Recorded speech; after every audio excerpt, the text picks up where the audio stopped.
From wrestling powerhouse on Netflix's Glow to Wakanda warrior in the history-making billion-dollar blockbuster Black Panther, Wakanda Forever. She's an all-around badass who's been crushing the scene with her no-nonsense roles. Please welcome Syndell Noel. It is so good to see you. Yes. We were talking a little bit earlier. I met you at a commercial. We have the same commercial agency. Yeah. And we were talking about the frustrating things about the business. And look at what all you've done in the past, 2 years? In the past 2 years. Killing it. Yeah. So proud of you. Thank you. Thank you so much. How does it feel? It feels amazing. It feels amazing. And to accomplish this much in 2 years was crazy, but it did not take those 2 years. It took longer than that. I've been trying to make it in this business for about 10 years What now. did they say, 20 years to make an overnight Yes. success? Yes, exactly. It's not overnight at all. Right. I mean, you may have that 1%, but my case was not overnight. I've been in this business for a long time trying to make it, from all the no's to all the, she's not right, she's too tall, she's too muscular, like all these different things. She's too dark? She's too dark. Like, yes, I even had that. Yes, I've had that. To go from that to now, finally, Black beauty, dark skin, not just light skin. I know. The full spectrum, especially my brown sisters, being embraced and celebrated. Yes. We're long overdue for this era. We're Long in. overdue. We're in.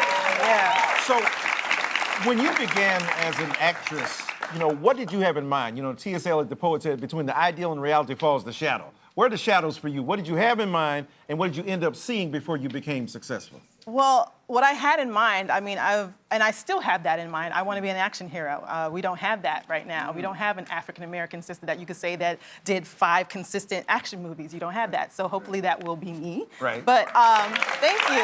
Claim it. Yes, I am claiming it. But when I moved out here to California, I thought, just like everybody else, instant success, and it did not happen that way. It was a lot of no's, it was a lot of changing representation. My mom was like, pray every time, and my friend even said to me, she was like, hey, are you praying? And I'm like, of course I'm praying. And then finally she was like, well, what do you want? What exactly do you want? And I said, well, this is what I want. I was like, I want to be a series regular on a show, and I said, I want to be a recurring on another show that's on a hit network, and then I said, I want to be in a Marvel movie, either lead or supporting. And you just spoke it into existence. And yes. It happened. Yes. From your mouth to God's ears, right? So you play Cherry Bang on Glow on Netflix, which was named Best Show of 2017 by Entertainment Weekly and received nominations, including your first SAG award, right? Yeah. So how does that feel? It was tremendous. I mean, that was the first time I've ever been on the SAG Awards. And I remember doing these interviews, and they were like, hey, how is this compared to all the other red carpets? I was like, this is the biggest red carpet I've ever been on. I mean, I'm like, well, and since then, you have been slaying on the red carpet. So let me share some of your hot looks at the Jay-Z party, this aqua blue dress. Oh, yeah. Look at Sister Girl, killing it, okay. My stylist, Deborah Ferguson, she kills, she kills. Yeah. At the ABFF Honors, here you are. Those beautiful jewel tones, they look good on you. Thank you, Thank you. Black Panther premiere party in this beautiful yellow dress. Oh, yeah, so this one, Law Roach, the amazing stylist Law Roach approached me and wanted to style me for Black Panther, and he dressed me in this golden, I told him I wanted to be like a hint of Coming to America, and we did it, yeah. And then we've got from the Essence Oscar party, this white, beautiful number here. Yes, I'm wearing white boots with a gown. Who says you can't wear boots with a gown? You can do your thing. Oh, talking about keeping it real, right? Yeah, keeping it real. So what kind of preparation? Is life preparation for a role like this, or what do you do consciously as an artist to get ready for this role? Like I said, I think it's me speaking things into existence. I said when I book my role, I want it to be athletic. I just don't want it to be something where I don't really show my physical capabilities.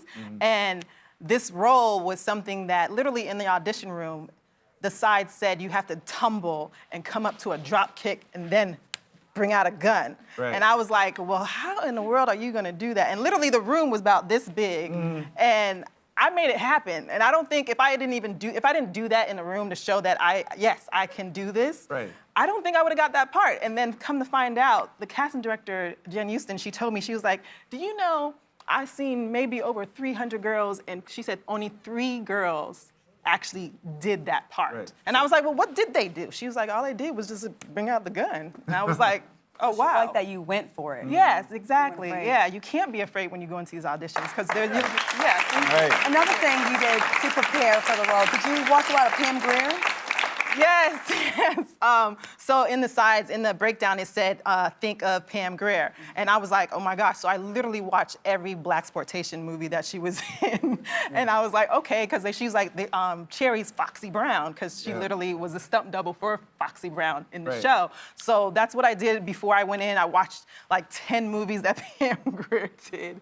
And then I watched a lot of WWE. But one thing I didn't do, I didn't even watch Glow, because I didn't even know that it truly existed back then. I was like, I was a baby. I had no idea.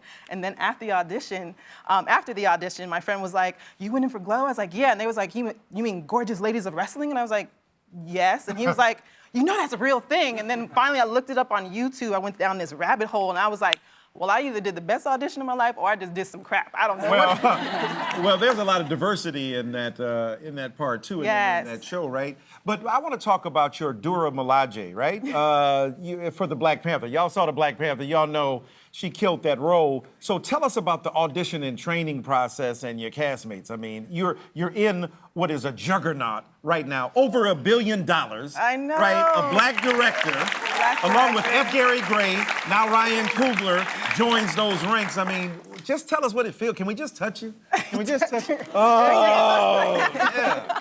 Yeah, I mean, it's crazy. I mean, when we were shooting, we only dreamt of that moment to have it, you know, be breaking all these records and to hit $1 billion. Like, it's crazy. But for auditioning, when I auditioned, I didn't know what I was going in for. Sarah Finn, she's the casting director. She was like, oh yeah, you have to prepare a black African accent. And I was like, okay, African. And then I saw on the sides it said, possibility, if you book this role, you might have to shave your head. And I was like, okay, so being a comic junkie, I was like, this is Black Panther.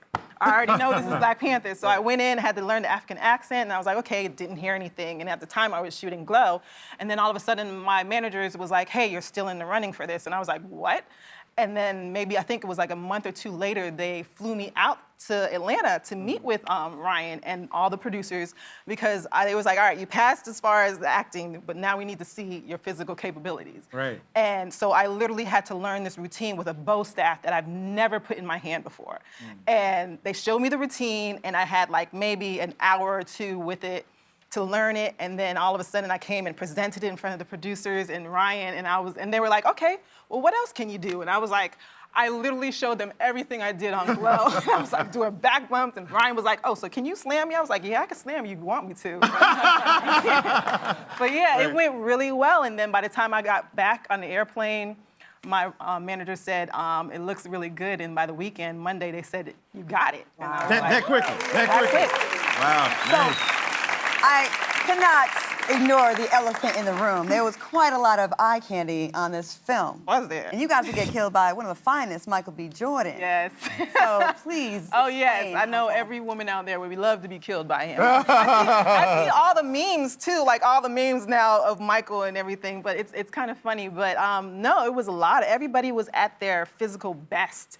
Everybody, from Chadwick, from Michael to Denai, Lupita, everybody was at their physical best. I mean, I didn't want to, you know, slip up with anything, so I was like working out twice as hard. I was working out with the stunt people, then I would do CrossFit classes, and then I was like going and do yoga. Like, I was just like, I have to be able to keep up with these people. Right. Because, I mean, the Doras, they are literally badasses. Well, like, that's what you do. You did the darn